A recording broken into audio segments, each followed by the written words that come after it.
قطعاً نہیں۔ سچ پوچھئے تو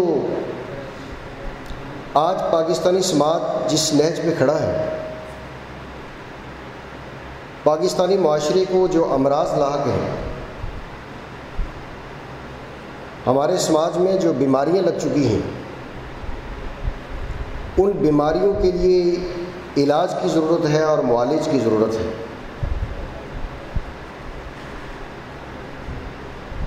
امام انقلاب مولانا عبید اللہ سندھی کا ایک تعارف یہ ہے کہ وہ مفسر قرآن ہیں۔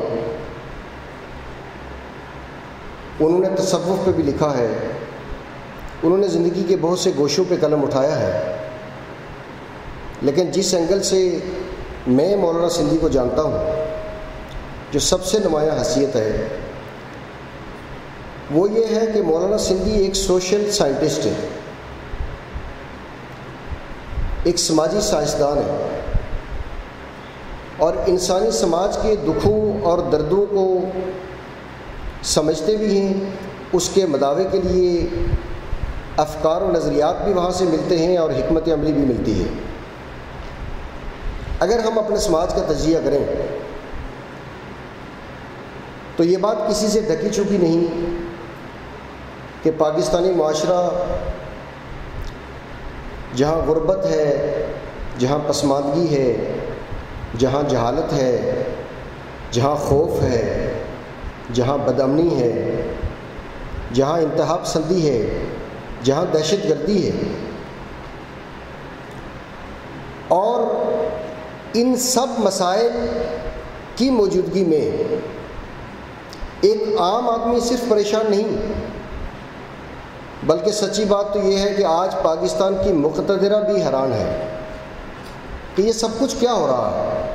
جن کے اپنے ہاتھوں کا کیا درا ہے، وہ خود اس سے جان چھڑانا چاہتے ہیں، لیکن جان چھڑانے کے لیے کوئی راستہ اور سبیل نہیں نظر آتی۔ آپ پرنٹ میڈیا کو دیکھیے، الیکٹرانک میڈیا کو دیکھیے یا سوشل میڈیا کا وزٹ کیجیے، ایک وقت سے پاکستان میں کاؤنٹر نیریٹو تلاش کیا جا رہا ہے کہ پاکستان کو جس عمرانی معاہدے کے تحت تشکیل دیا گیا تھا، اگرچہ دو ٹوک یہ نہیں کہا جاتا کہ وہ نیریٹو ناکام ہو گیا ہے، وہ پسپائی اختیار کر گیا ہے۔ پاکستانی سماج ناکامی کے آخری دہانے پر کھڑا ہے، لیکن یہ ضرور کیا جا رہا ہے کہ ان مسائل سے نکلنے کے لیے کوئی راستہ ود ان سسٹم ملے، لیکن ایسا ہو نہیں رہا۔ محترم دوستو، ہم جب آج پاکستانی سماج کا تجزیہ کرتے ہیں اور اس کے مسائل کے حل کے لیے کسی فکر و نظر کی طرف نظر دوڑاتے ہیں، تو ہمیں امام انقلاب مولانا عبید اللہ سندھی جیسا بڑا دانشور اس خطے میں کم از کم نظر نہیں آتا۔ یہی وجہ ہے کہ ہم یہ سمجھتے ہیں کہ آج کا دور جس کی ہم بات کر رہے ہیں، آج کے دور کا تعلق تو پورے ورلڈ کے ساتھ ہے۔ ہم ورلڈ کے مسائل کو ڈسکس نہیں کر سکتے، حق بھی نہیں پہنچتا۔ دنیا کے مسائل اور ہیں، ہمارے مسائل اور ہیں۔ ہم دنیا سے بہت پیچھے ہیں، دنیا ہم سے بہت آگے نکل چکی ہے۔ ہمارے وہی مسائل آج ہمیں دامنگیر ہیں جو ایک صدی پہلے تھے۔ ہم کم از کم انسانیت سے ایک صدی پیچھے زندگی گزار رہے ہیں۔ آج پاکستان کا سب سے بڑا مسئلہ جس کی طرف محترم ہمارے بزرگ حافظ صدیق صاحب نشاندہی فرما رہے تھے، پاکستان کا سب سے بڑا مسئلہ یہاں کا طبقاتی تضاد ہے۔ پاکستانی سماج 2-3-4% سرمایہ داروں اور جاگیرداروں کے گرد گھوم رہا ہے۔ یہاں کی اکثریت آبادی 2 وقت کی روٹی باعزت روٹی سے محروم ہے، بنیادی ضروریات سے محروم ہے، اور اکثریت یہاں ذلت اور پسماندگی کی زندگی بسر کر رہی ہے۔ پاکستان کا بنیادی مسئلہ یہاں کا قومی تضاد ہے۔ آج پاکستان میں بسنے والی قومیں عدم تحفظ کا شکار ہیں. ان کی زبان محفوظ نہیں، ان کی تہذیب محفوظ نہیں، ان کا کلچر داؤ پہ لگا ہوا ہے، اور وہ اس کے لیے ہاتھ پیر مار رہی ہیں، لیکن مقتدرہ ہے کہ ان قوموں سے ان کی پہچان چھینتی جا رہی ہے. آج سندھی قوم کی آواز مقتدرہ کے کانوں میں نہیں پڑ رہی، نہیں سنائی دے رہی. آج بلوچی قوم کی چیخیں ہماری مقتدرہ کو نہیں سنائی دے رہی. آج کے پی کے میں بیٹھی ہوئی قوم کی آواز ہماری مقتدرہ کے کانوں میں نہیں پہنچ رہی. اور کشمیر کو جس چھری سے ذبح کیا گیا اور وہاں سے جو چیخ و پکار ہے وہ قریب ترین اسلام آباد کو سنائی نہیں دے رہی. ایک ہی بات سمجھائی جا رہی ہے کہ تم مسلمان ہو، اور یہ مسلمانوں کے لیے ملک بنایا گیا تھا، لہٰذا اس پہ اتفاق کر لو کہ یہ مسلمانوں کا ملک ہے اور تم سب مسلمان ہو. اور میرے دائیں بائیں جو اخبار لگے ہوئے ہیں وہ اسی کی نشاندہی کرتے ہیں. کہا جا رہا ہے یہ سندھی کیا پہچان ہے، یہ بلوچی کیا پہچان ہے، یہ تو اینٹی اسلام سوچ ہے، یہ تو مخالف مذہب سوچ ہے. ہم نے اسی سوچ کی بنیاد پر 71 کا حادثہ دیکھا. درست فرمایا کہ اکثریت اقلیت سے جدا ہو گئی. اسی سوچ کی بنیاد پر پاکستان کی مرکزیت آج ایک جبر کے نیچے زندگی گزار رہی ہے. قومیں محروم ہیں، اپنے وسائل پہ اختیارات نہیں ہیں، لیکن اس کے باوجود جبراً ان کو ایک وفاق کے ساتھ جوڑا جا رہا ہے. ایسے میں مولانا سندھی کی تعلیم کیا ہے؟ کیا مولانا عبید اللہ سندھی کو پڑھنے پڑھانے والے پاکستان مخالف ہیں؟ کیا وہ پاکستان کی بقا نہیں چاہتے؟ پاکستان کی سالمیت نہیں چاہتے؟ کیا سندھ جو ایک ملک ہے، بلوچستان جو ایک ملک ہے، پختون ایریا جو ایک ملک ہے، خود پنجاب ایک ملک ہے، کیا یہ ممالک پاکستان کی فیڈریشن سے الگ کو اپنی شناخت چاہتے ہیں؟ نہیں، ایسی بات نہیں ہے. وہ اپنی پہچان چاہتے ہیں اور اس اپنی پہچان کے ساتھ مرکز میں برابری کے حقوق چاہتے ہیں. یہ سوچ کہاں سے ملے گی؟ صرف اور صرف امام انقلاب مولانا عبید اللہ سندھی کے نظریہ نیشنلزم سے. مولانا عبید اللہ سندھی نے متحدہ ہندوستان میں جس کی طرف سید اصغر علی شاہ صاحب نے اشارہ فرمایا، محترم حافظ صدیق صاحب نے اشارہ فرمایا، مولانا عبید اللہ سندھی نے متحدہ ہندوستان میں کانگریس کے اس نظریے کو کہ ہندوستان کسی ایک قوم کا وطن ہے اور وحدانی بنیادوں پہ ہندوستان میں ایک مرکزی نظام بننا چاہیے، اختلاف کیا تھا. مولانا سندھی نے کہا تھا یہ تباہی کا باعث بنے گا، اور یہی وجہ ہے کہ مولانا سندھی نے انڈین نیشنل کانگریس کو یہ تجویز دی تھی کہ آپ نے جو کانگریس کمیٹی بنگال اور کانگریس کمیٹی پنجاب کے نام سے یہاں کے اقوام کی توہین کر رکھی ہے، یاد رکھیے ان قوموں کی توہین نہ کیجیے. آپ نیشنل کانگریس بنگال اور نیشنل کانگریس پنجاب لکھیے اور اس کے اوپر آل انڈیا انٹرنیشنل کانگریس بنائیے. ہندوستان قومی اجتماع نہیں ہے، یہ بین الاقوامی اجتماع ہے. ٹھیک ہے ہندوستان ٹوٹ گیا، پاکستان علیحدہ ایک شناخت بن گئی، اس کی ایک ملک بن گیا، لیکن کیا پاکستان ایک قوم کا وطن ہے؟ نہیں، یہ کئی اقوام کا وطن ہے. ان سب قوموں کو اپنے وسائل پہ پورا حق ملنا چاہیے، اختیار ملنا چاہیے. لیکن یاد رکھیے دوستو، آپ کا یہ طبقاتی تضاد اور قومی تضاد اگر اس کا جائزہ لیا جائے تو در حقیقت یہاں کا طبقاتی تضاد غالب ہے اور قومی تضاد اس کے ماتحت ہے. یہاں ایک طبقہ براجمان ہے، اوپر ایک ٹولہ ہے سرمایہ داروں اور جاگیرداروں کا، جس نے یہاں کی اکثریتی عوام کو بھی پسماندگی اور ذلت میں رکھا ہوا ہے اور یہاں کی اقوام کو بھی ان کے حقوق سے محروم رکھا ہوا ہے. ہاں، میں جس وطن سے تعلق رکھتا ہوں ریاست جموں کشمیر، مسئلہ وہاں بھی قومی ہے، وہاں بھی طبقاتی ہے، لیکن وہاں کا قومی تضاد غالب ہے. وہاں کا طبقاتی تضاد سیکنڈ لائن میں ہے، وہاں کا پرائورٹی بیس پہ جو تضاد ہے وہ قومی ہے. آج میری ریاست ٹکڑوں کا شکار ہے، 4 حصے بنا دیے گئے، اس کے 2 جو پاکستان کے زیر انتظام ہیں ان کو الگ الگ انتظام سے چلایا جا رہا ہے. ایک حصے کو سن 1962 میں یہاں کی آمریت نے تحفے کے طور پر چائنا کو دے دیا، اور ایک حصہ آج انڈیا کے زیر انتظام ہے. اور کشمیریوں کو UN کی قراردادیں یہ حق دیتی ہیں کہ وہ اپنی علیحدہ شناخت قائم کریں اور UN کی قراردادیں واضح طور پہ یہ کہتی ہیں کہ سب سے پہلے پاکستان اپنی آرمی وڈرا کرے اور اس کے بعد انڈیا اس کے بعد آرمی وڈرا کرے گا، اور اس میں بھی یہ تجویز دی گئی کہ 70% آرمی انڈیا وڈرا کرے گا اور 30% لا اینڈ آرڈر کے لیے وہاں رکھے گا۔ لیکن پاکستان نے چونکہ چڑھائی کی ہے 100% اپنی آرمی کو وڈرا کرنا پڑے گا، لیکن پون صدی سے میری آواز یہاں سے نہیں سنائی دی جا رہی، اور کہا یہ جا رہا ہے کہ نظریہ پاکستان کو خطرہ ہے، نظریہ پاکستان کا تحفظ کیا جائے۔ بابا اس وقت جذبات کو ابھار کر مذہبی بنیادوں پر ایک علیحدہ ملک بنایا تو جا سکتا تھا، لیکن یاد رکھیے نظریہ پاکستان کی اس بنیاد پر پاکستان کو قائم نہیں رکھا جا سکتا۔ آج اگر پاکستان کو سالمیت چاہیے، پاکستان کو اگر وحدت چاہیے، پاکستان کو اگر عزت چاہیے، دنیا کی قوموں میں ایک باوقار ملک کے طور پر اپنی شناخت چاہیے، تو ایک نیو سوشل کانٹریکٹ یہاں کی اقوام کی بنیاد پہ دینا ہوگا، یہاں کی قوموں کے حقوق تسلیم کرنے ہوں گے۔ یہ ماننا پڑے گا کہ یہ محنت کشوں کا وطن ہے، سرمایہ داروں کا وطن نہیں ہے،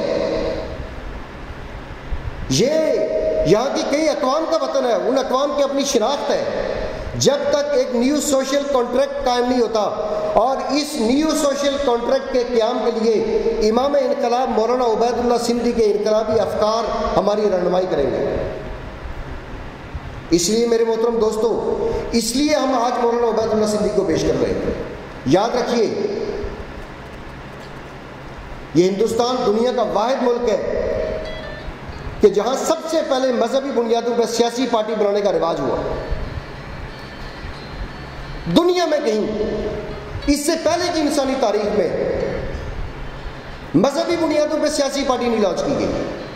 مولانا عبید اللہ سندھی نے اس وقت اس کی نشاندہی کی تھی کہ یاد رکھیے ملک کا سیاسی انتظام چلانے کے لیے قومی بنیادوں پہ سیاسی پارٹی کی تشکیل ہونی چاہیے، مذہبی بنیادوں پہ سیاسی پارٹی کی تشکیل ملک کو تباہی سے دوچار کرے گی۔ اور ہم نے تو قیام پاکستان کے بعد اور انتہا کر لی کہ مذہبی نہیں، فرقہ وارانہ بنیادوں پہ سیاسی پارٹیوں کی تشکیل کی گئی ہے۔ ہر فرقہ اپنی سیاسی شناخت پہ سیاسی پارٹی ایکسرسائز کر رہا ہے۔ یوں یہ کہا جا رہا ہے کہ یہ سنیوں کا وطن ہے، یہ کہا جا رہا ہے کہ یہ شیعوں کا وطن ہے، یہ فلاں کا وطن ہے، یہ فلاں کا وطن ہے، اور جو وطن کی اپنی قومی شناخت تھی اس کو مسمار کر دیا گیا۔ ایسے میں آج ضرورت ہے ایک جاندار سیاسی پارٹی کی تشکیل کی جو قومی بنیادوں پہ تشکیل پائے، اور قومی بنیادوں سے مراد بڑی واضح ہے کہ سندھ ایک قوم ہے، بلوچ ایک قوم ہے، خیبر پختونخوا کے رہنے والے ایک قوم ہیں، پنجاب کے رہنے والے ایک سے زائد قومیں بنتی ہیں وہاں۔ ان قوموں کی بنیاد پہ سیاسی پارٹی کی تشکیل اور پارٹی کی فیڈریشن اور پھر بعد میں ریاست کی فیڈریشن کی تشکیل، اس کو ایک فیڈریشن کا ملک قرار دیا جائے گا، تب جا کے بچت ہوگی، اور اس کا اہتمام امام انقلاب مولانا عبید اللہ سندھی کے نظریے میں موجود ہے۔ محترم احباب،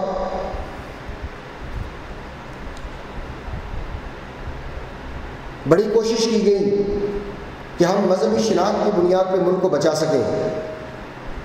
آج 70 سال گزرنے کے بعد یہ شکوہ ہے کہ قدم قدم پہ انتہا پسندی کی نرسریاں بنی ہوئی ہیں، قدم قدم پہ دہشت گردی ترقی کر رہی ہے، کوئی مدارس میں تلاش کر رہا ہے، کوئی یونیورسٹیز میں تلاش کر رہا ہے، اور ہمارے یونیورسٹی اور مدارس کے لوگوں کو آپس میں لڑانے کی پلاننگ کی جا رہی ہے۔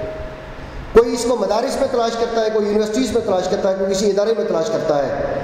حالانکہ یہ انتہا پسندی اور دہشت گردی گزشتہ 70 سالوں سے ریاستی اداروں کی سرپرستی میں ہر ادارے سے پیدا کی گئی ہے، ہر ادارے سے پیدا کی گئی ہے۔ کسی ادارے کو یہ شوق نہیں تھا کہ وہ کتاب اپنے بچوں سے کھینچ کر ان کے ہاتھ میں کلاشنکوف تھما دے، کسی استاد کا شوق نہیں تھا، نہ کسی مدرسے کے استاد کا شوق تھا، نہ کسی یونیورسٹی کے استاد کا شوق تھا، لیکن ایک تصور دیا گیا کہ ہم نے چونکہ دنیا میں اسلام غالب کرنا ہے، ہم نے اوس پڑوس کو فتح کرنا ہے، ہم نے لال قلعے پہ اسلام کا جھنڈا لہرانا ہے، لہٰذا تم اسلامی فوج ہو، چاہے تم یونیورسٹی کے اسٹوڈنٹ ہو، چاہے تم کالج کے اسٹوڈنٹ ہو، چاہے تم مدرسے کے اسٹوڈنٹ ہو، تم تو ایک اسلام کی فوج ہو جس نے پوری دنیا میں اسلام کا غلبہ کرنا ہے۔ آج قدم قدم پہ انتہا پسندی کی نرسریاں بنی ہوئی ہیں، قدم قدم پہ دہشت گردی کی نرسریاں ہیں، جہاں سے ہم پرانے لوگوں کو مارتے ہیں، نئے لوگ آ رہے ہیں۔ ہم نے کوشش کی اس کو ایک تھیوکریٹک ریاست بنانے کی، ناکام ہو گئے۔ ایک تھیوکریٹک ریاست بنانے میں ہم ناکام ہو گئے۔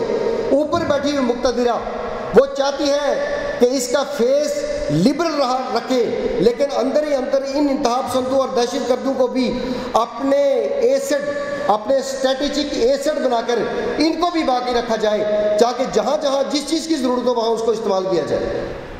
آج ہم نے اپنے دوستوں کو یہ شعور دینا ہے، ان کو یہ سمجھ دینی ہے کہ ریاست کا کبھی کوئی مذہب نہیں ہوتا۔ مذہب انسانوں کے ہوا کرتے ہیں، ریاستوں کے کبھی مذہب نہیں ہوتے۔ اور یاد رکھیے، مولانا عبید اللہ سندھی کی اینک سے اگر تاریخ اسلام کا مطالعہ کریں گے، جسے تاریخ اسلام کہا جا رہا ہے، حقیقت یہ ہے کہ کہیں بھی اسٹیٹ کا مذہب نہیں رہا۔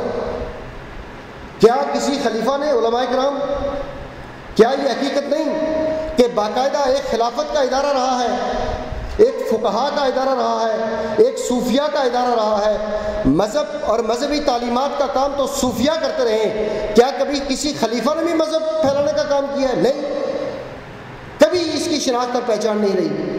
پھر ہم نے اس کی مذہبی شناخت اور پہچان کا جو بیڑا اٹھایا، اس کے نتیجے میں انتہا پسندی اور دہشت گردی یہاں کی اسٹیٹ کی نگرانی میں پیدا کی گئی۔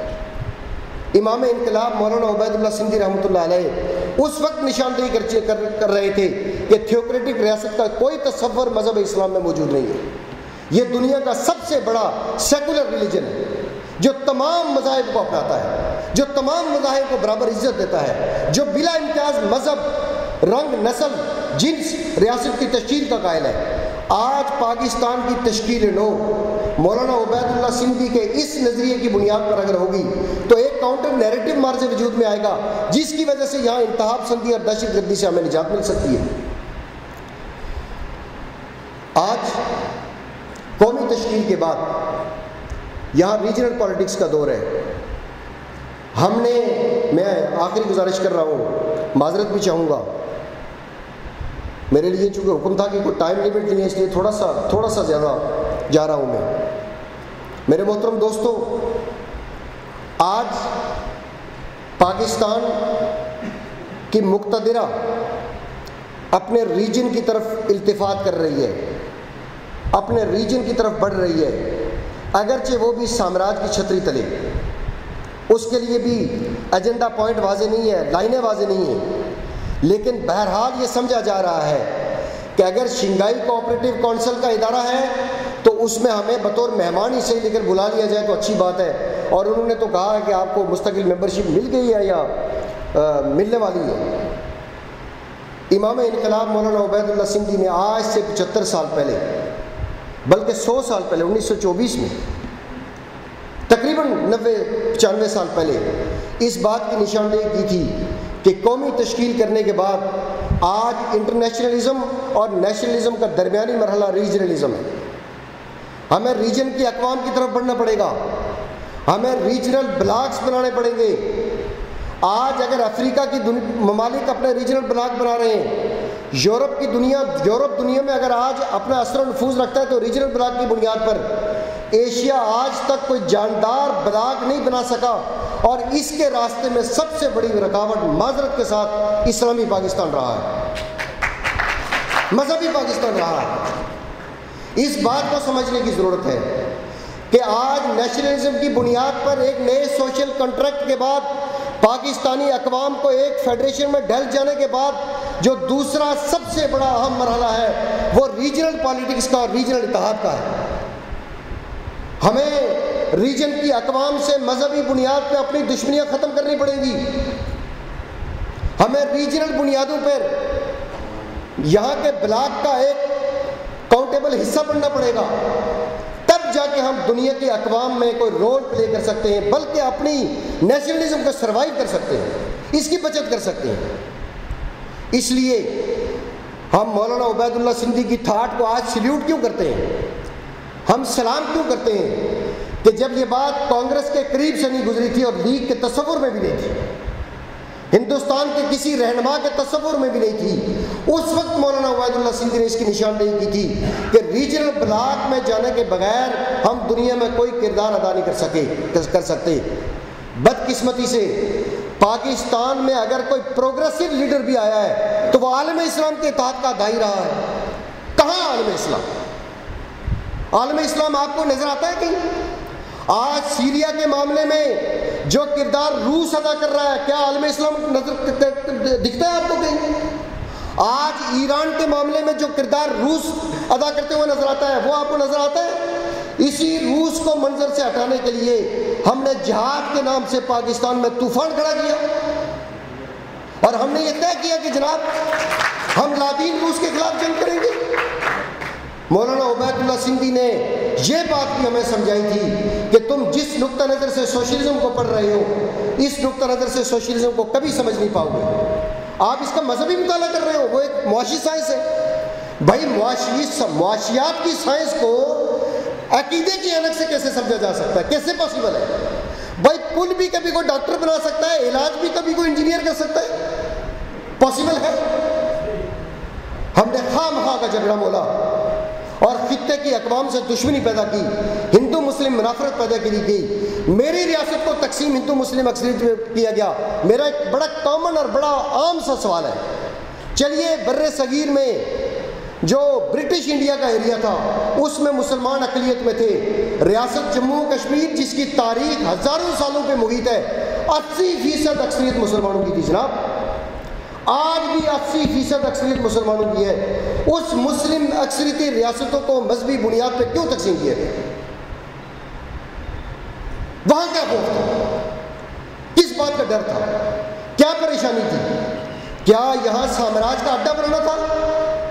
مسلم علاقوں کو عقیدے کی بنیاد پہ جمع کر کے؟ یاد رکھیے میرے محترم دوستو، اس طرح کی سوچ اگر آج اپنے دوستوں میں آپ پھیلائیں گے، شعور دیں گے، یونیورسٹی کے نوجوان کو دیں گے، مدرسے کے نوجوان کو دیں گے، اور یہ اگر اس مرحلے پر ہم پہنچ گئے کہ بلا امتیاز مذہب ایک ٹرو پولیٹیکل پارٹی کے قیام کا بندوبست قومی بنیادوں پہ اگر پاکستان میں بن گیا تو یاد رکھیے یہ پاکستان کی آزادی کا دن ہوگا۔ ہاں مذہب سوال ہے، مولانا سندھی نے اس میں رہنمائی کی، کوئی چیز تشنا نہیں چھوڑی۔ مولانا سندھی کا نقطہ نظر یہ ہے کہ مذہبی پارٹیاں معاشرتی طور پہ بن سکتی ہیں، وہ معاشرتی اداروں میں اپنی تعلیمات کو ایکسرسائز کر سکتی ہیں، لیکن اسٹیٹ کی تشکیل بلا امتیاز مذہب ہونی چاہیے۔ اسٹیٹ سب کے لیے ماں ہے، اسٹیٹ سب کی ماں ہوتی ہے، وہ سب مذاہب کے ماننے والوں کی ماں ہوتی ہے۔ آج مان لیجئے وہاں ہندوؤں کا خوف تھا، وہاں ڈر تھا کہ شاید یعنی اتنی لایانی بات کہ جدید ڈیموکریٹک کلچر میں ہندو چونکہ اکثریت میں تھے تو اس لیے ہندوؤں کی حکومت کے قیام کا خطرہ تھا، اور غلطی کی کانگریس نے، میں مانتا ہوں 46 کا الیکشن کیوں اس بنیاد پہ ہوا کہ جناب وہاں آپ نے کیا کہتے ہیں وہ اصطلاح جو مذہبی بنیادوں پہ الیکشن ہوتا ہے، جداگانہ طرز انتخاب کو کانگریس نے کیوں تسلیم کیا؟ نہیں تسلیم کرنا چاہیے تھا۔ اور مولانا عبید اللہ سندھی اور اس قبیل کے لوگوں کا خیال تھا کہ اگر لیگ کو اس خطے میں کام کرنے کے مواقع ملے تو اس میں کانگریس کی بھی غلطی ہے، کانگریس بھی مذہبیت کا شکار ہوئی ہے، مانتے ہیں۔ لیکن میرے محترم دوستو، جس شخصیت کا ہم تعارف کروا رہے ہیں، جس کی فکر و نظر کا ہم مطالعہ کرنے کی دعوت دے رہے ہیں، اس نے کوئی ایسا بت نہیں پالا ہوا تھا، وہ تمام بتوں سے آزاد تھا۔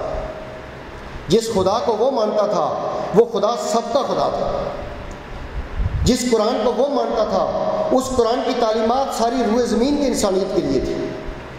آج اس بنیاد پہ ایک نئی تشکیل کی ضرورت ہے۔ یاد رکھیے میرے محترم دوستو، مولانا عبید اللہ سندھی کی تعلیمات کو علمی طور پر بیان کرنا، ان کی تفسیری خدمات بیان کرنا، یہ اس کا ایک پہلو ضرور ہے، لیکن مولانا عبید اللہ سندھی سرتاپا ایک سماجی سائنسدان تھے، اور ان کی اس سماجی سائنس سے استفادہ کرنے کی ضرورت ہے۔ اور اس بنیاد پہ ہم پاکستان میں جو مذہبی فرقہ واریت ہے، جو لڑائی جھگڑے ہیں، جو سیاسی فرقہ واریت ہے، جو یہاں قومی فرقہ واریت ہے، قومی فرقہ واریت بھی ہے، بہت سی چیزیں ہیں یہاں جن کو ایڈریس کرنے کی ضرورت ہے۔ اس کے لیے مولانا عبید اللہ سندھی کی تعلیمات آج بھی ہماری رہنمائی کر سکتی ہیں۔ یقین جانیے ادارہ حکمت قرآن کی یہ بہت بڑی کاوش ہے، بے شک تعداد کم صحیح، ہم زیادہ تر اپنی لال کرسیوں سے مخاطب رہے ہیں، لیکن کوئی ایسی بات نہیں ہے، مایوسی کی کوئی بات نہیں ہے۔ یہاں جو دوست احباب بیٹھے ہیں، اگر وہ یہی دوست اس ڈیبیٹ کو آگے لے کے چلیں اور مولانا سندھی کی تھاٹ پہ، مولانا سندھی کی سیاسی اپروچ پہ، مولانا سندھی کی اقتصادی اپروچ میں اقتصادیات میں بات نہیں کر سکتا، معذرت چاہتا ہوں، اور وقت کم ہے کہ میں اس میں زیادہ بات کروں۔ ظاہر ہے کہ کسی ایک نشست یا ایک لیکچر کا مسئلہ نہیں ہے، یہ اس کی تفصیلات ہیں اپنی۔ اگر اس پہ ہم کان دھر کے اس پہ صرف مطالعہ کرنے کا رجحان پیدا کر دیں، ڈسکشن کا ماحول پیدا کر دیں، تو وہ دن دور نہیں کہ جب یہ پاکستان ایک تبدیلی سے ہمکنار ہوگا، یہاں انقلاب آئے گا۔ میں آخر میں اس دعا کے ساتھ کہ ہے دعا، خاک وطن ہی سے کوئی فرد اٹھے، ہے دعا خاک وطن ہی سے کوئی فرد اٹھے، صاحب عزم کسی گھر سے کوئی مرد اٹھے، یا اٹھے گرد کسی مرد کی تربت سے، یا بدل دے دلوں کو جو دلوں کو وہ کوئی درد اٹھے۔ شکریہ۔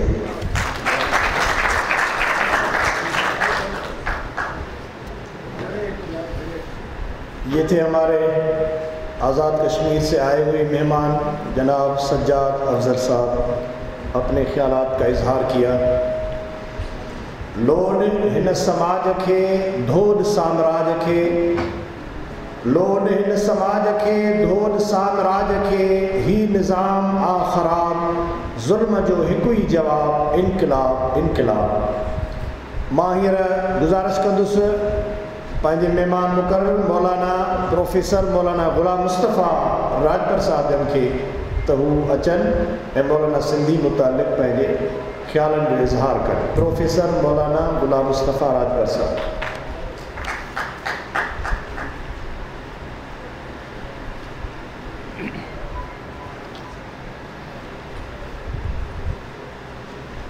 بسم اللہ الرحمن الرحیم، نحمدہ و نصلی علی رسول الکریم۔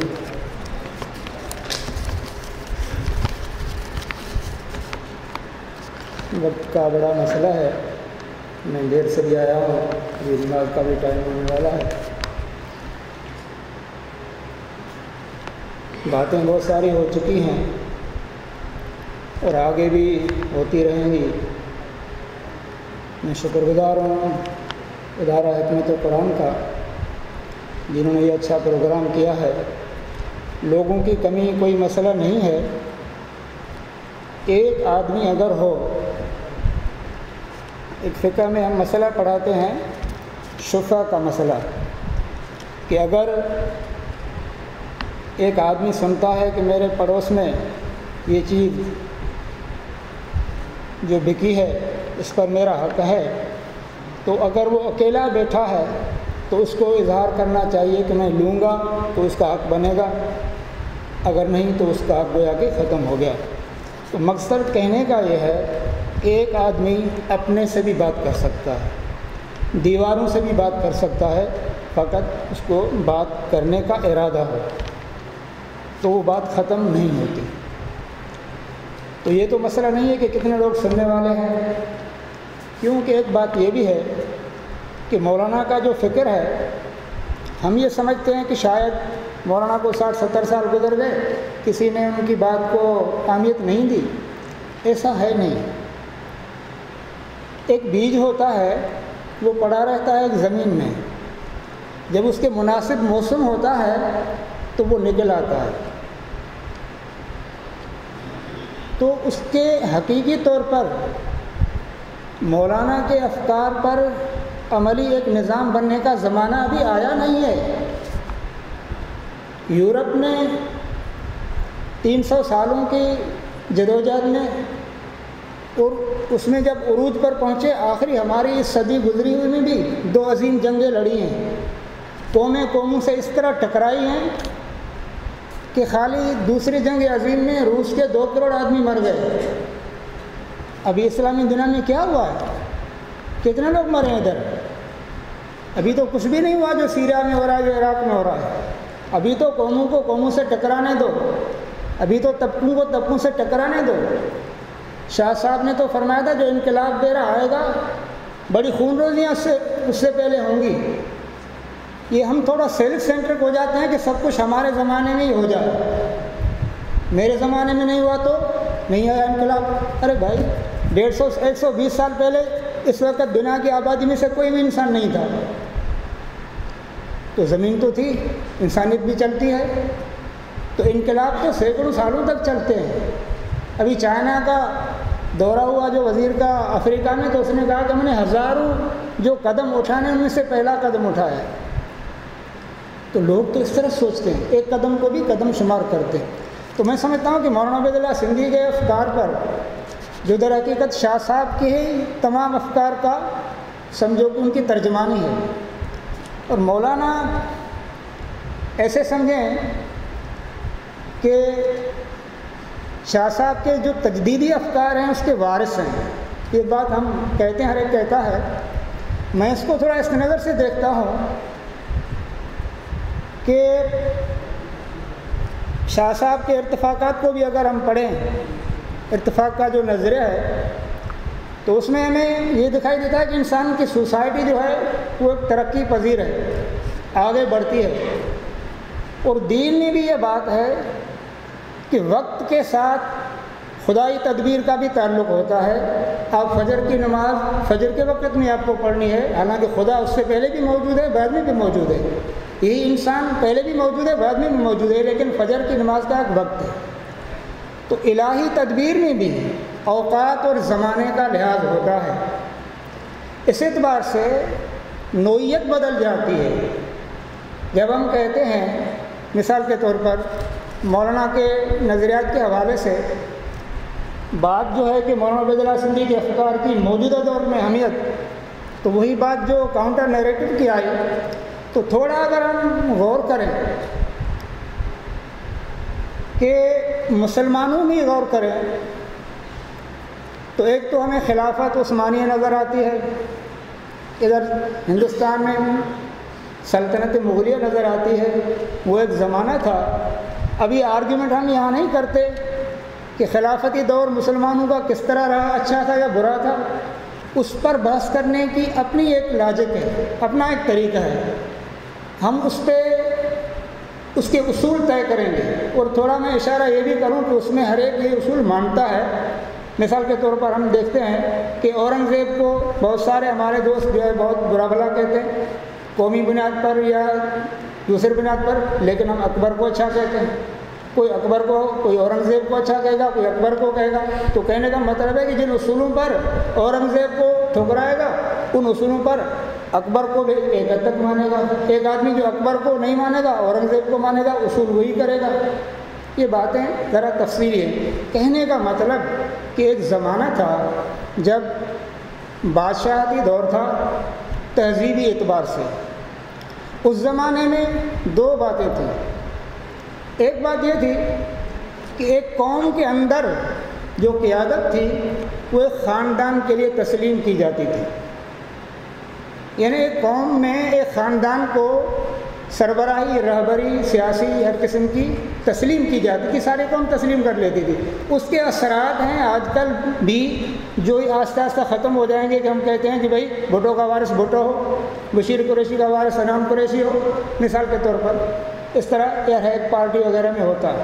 لیکن یہ چیزیں ایک زمانے میں تھیں، آگے جو زمانہ آتا ہے وہ زمانہ، اچھا دوسری بات اس میں یہ تھی کہ ایک قوم دوسری قوم کا اقتدار تسلیم کرتی تھی۔ خلافتوں کے دور میں آپ کو دنیا میں یہ نظر آئے گا۔ اور وہ جو میں نے بات کہی، تو دیکھو برطانیہ میں بھی ابھی تک یا یورپ میں بھی بادشاہتیں آئینی شکل میں ان کو ریڈیوس کر کے بھی ایک حد تک رکھا گیا ہے، ورنہ خالص جمہوری حساب سے تو برطانیہ کی رانی کی کیا اس کے لیے کوئی 1 روپیہ بھی زیادہ کسی دوسرے انگریز سے زیادہ اس کے لیے خرچ نہیں ہونا چاہیے۔ لیکن ابھی تک برطانوی جمہوریت بھی گویا کہ ان اثرات سے پوری طرح آزاد نہیں ہوئی ہے۔ خیر، اب جو نیا دور ہے وہ دور ہے کہ دنیا بدل رہی ہے۔ اب تہذیبی اعتبار سے، سماجی اعتبار سے وہ دور ہے کہ نہ ایک قوم کے اندر فقط ایک خاندان کی حکمرانی چلے گی، اور نہ دنیا میں کسی اور ایک قوم کے پیچھے دوسری قومیں چلیں گی، برابری کی بنیاد پر باتیں ہوں گی۔ یہ جو شاہ صاحب کے دور سے جو تجدیدی فکر شروع ہوا تو مسلمانوں میں بہت سارے طبقے پیدا ہوئے جنہوں نے ادھر کی خلافت اور یہ سلطنت اس کو ختم ہونے کے بعد جب یورپ کا ترقی کا دور غالب آ گیا، سامراجی دور جو ہمارے حساب سے ہے، تو اس میں مسلمان قومیں جو تھیں وہ کمزور بھی ہو گئی اور پریشان بھی ہو گئی، کنفیوز بھی ہو گئی۔ اب کیا کرنا چاہیے؟ تو اس کے لیے کوئی ایسے طریقے پر سوچنے لگے کہ ایک آدمی آئے گا، ساری دنیا پر چھا جائے گا اور ہمارے مسائل حل کر دے گا۔ تو جو مسلمانوں میں جدت پسندی کی تحریکیں اٹھیں وہ ایک تحریک نہیں ہے، اس میں مختلف خیال کے لوگ ہیں، مختلف نظریات ہیں، طبقاتی نظام بھی ہے، بہت ساری باتیں ہیں، جدیدیت ہے، لیکن پورا پیکیج جس میں تمام چیزوں کو حل کیا جائے، تمام مسائل کو حل کیا جائے، مذہب کو بھی پوری اہمیت دی جائے، انسان کو بھی پوری اہمیت دی جائے، قوموں کو بھی پوری اہمیت دی جائے، وہ کائناتی تناظر کے اعتبار سے بھی صحیح ہو، دنیاوی تناظر کے اعتبار سے بھی صحیح ہو، وہ ساری چیز یہ شاہ صاحب کا فلسفہ ہے اور اس کو مولانا عبید اللہ سندھی سے زیادہ کسی نے اس کو واضح نہیں فرمایا۔ تو ایک تو بات یہ ہے، آپ دیکھیں ہمارے اس پورے عالم اسلام میں دیکھیں جو بھی دینی انقلاب اٹھے ہیں، پولیٹیکل اسلام کے حوالے سے لیجیے کہ ان کا یہ نیریٹو رہا ہے کہ قوم کی کوئی حیثیت نہیں ہے، قوم کی کوئی حیثیت نہیں ہے، وہ سارے انقلاب ناکام ہوئے۔ ان کی وجہ سے، اس کی وجہ سے سعودی عرب کا انقلاب جو ایک مذہبی انقلاب تھا وہ ناکام ہوا، اس کی وجہ سے ہماری جو یہ ریاست مذہب کی بنیاد بنی کہ سارے مسلمانوں کی ہم حفاظت کریں گے، وہ ناکام ہوئی۔ اسی دنیا پر، اسی نظرے پر کہ سارے دنیا کے مسلمان ایک ہی حکومت کے تابع ہوں گے، ایران کا انقلاب آیا، وہ بھی ناکام ہو گیا۔ ایران کے پیچھے عرب نہیں لگیں گے، کچھ بھی ہو جائے، ایران کو عرب علاقوں سے واپس آنا پڑے گا۔ عرب علاقے عربوں کے ہیں، شیعہ سنی آپس میں مل کر عرب قوم کی بنیاد پر اپنے مسائل حل کریں گے، ایران کو اس پہ ساجے نہیں ملے گا، عربوں کو ایران میں نہیں ملے گا۔ برابری کی کوئی طریقہ نکالنا ہوگا، لڑیں گے، یورپ لڑا ہے، ابھی تو لاکھوں لوگ بھی نہیں مرے ہیں، چند لاکھ مرے ہیں، وہ تو کروڑوں وہاں مرے تھے، تو ابھی تو لڑنے دو ان کو۔ مثال کے طور پر آگے چل کر جو نتیجہ ہوگا وہ یہی ہوگا کہ میں مختصر ادھر مولانا کے ایک حوالے سے کچھ بات کرتا ہوں۔ پہلی بات قرآن مجید کے حوالے سے، کیونکہ قرآن مجید ہو، حدیث ہو، فقہ ہو، تفسیر ہو، تاریخ ہو، ہر چیز سائنس کے حوالے سے کائنات کی تخلیق پر انہوں نے بحثیں کی، ڈارون کی تھیوری پر بحث کی، لیکن وہ کسی تھیوری سے ہم کو چڑ نہیں ہے، وہ کہتے ہیں کہ ڈارون کی تھیوری تو اتنی نئی نہیں ہے۔ مولانا سندھی کہتے ہیں میرے یہ ڈارون کی تھیوری نئی نہیں ہے۔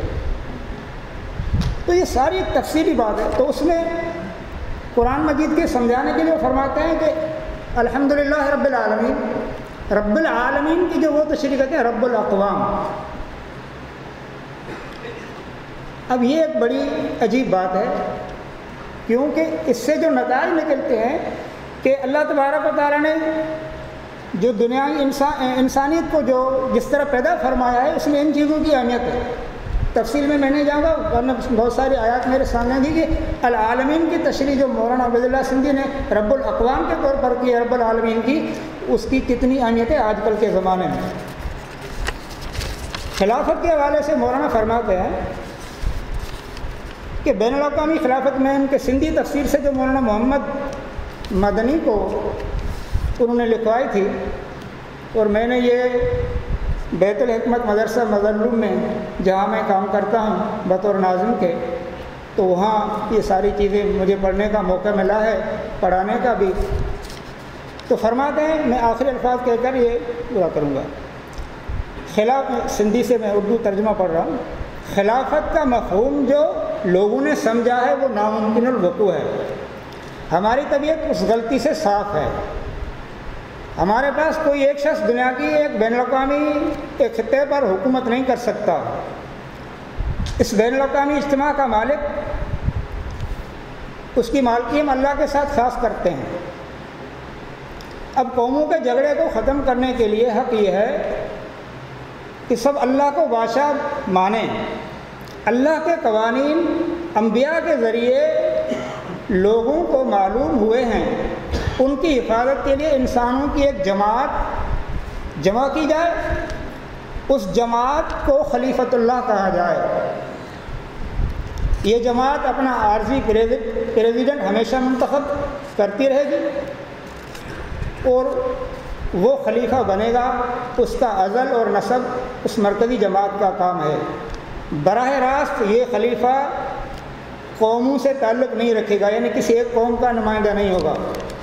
مرکزی جماعت میں ہر قوم کے نمائندے موجود ہیں اور تمام قوموں کی بادشاہی ان نمائندوں کے ذریعے، تمام قوموں کے حکمران ان نمائندوں کے ذریعے اپنی نگرانی قائم رکھیں گے۔ اس مرکزی جماعت کے ممبر ہر ایک خلیفۃ اللہ ہیں۔ ایک خلیفہ جو ان کے قائم مقام ہوگا، ان کے فیصلے سے ہی مقرر ہوگا، اس کا ازل اور نسب اس کا مستقل حق نہیں ہوگا، یعنی اس کو ہٹایا بھی جائے گا، رکھا بھی جائے گا۔ یعنی بین الاقوامی طور پر جو ایک نظام بنایا جائے گا وہی آ کر مسئلے کا حل کرے گا، اس طریقے پر کہ ہر قوم کا اس میں برابر کا حصہ۔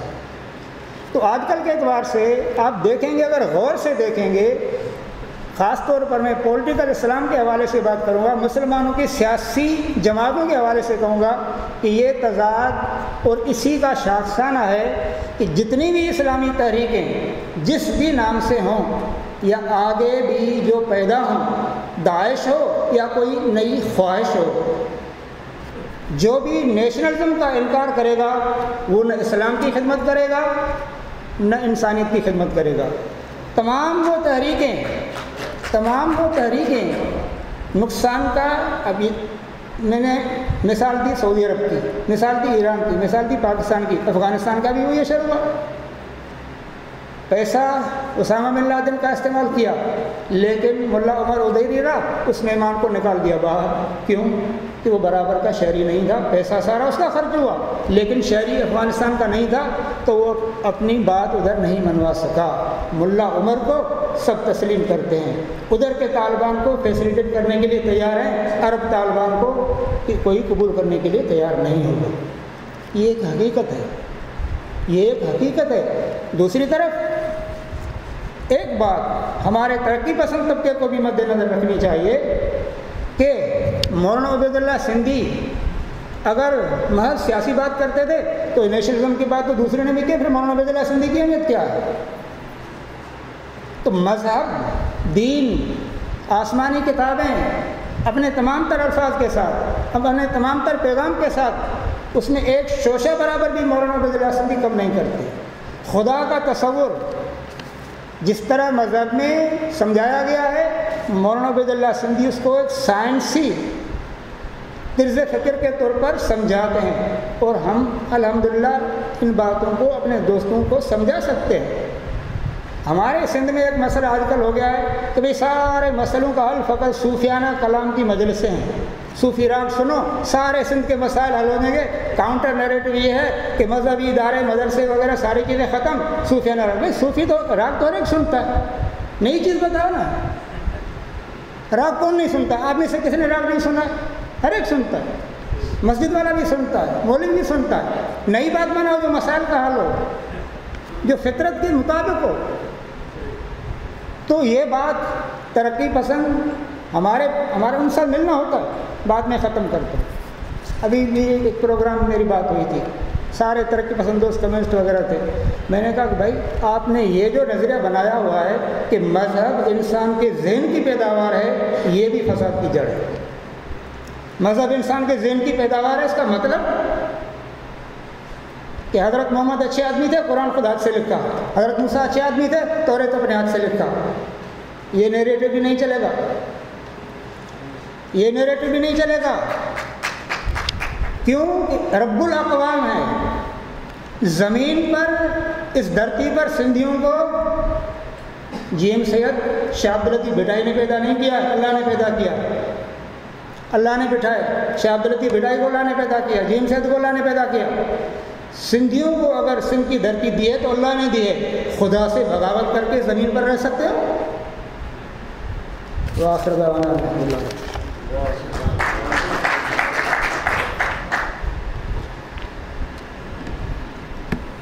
وقت بہت کم ہوتا ہے، باتیں بہت قیمتی ہوتی ہیں.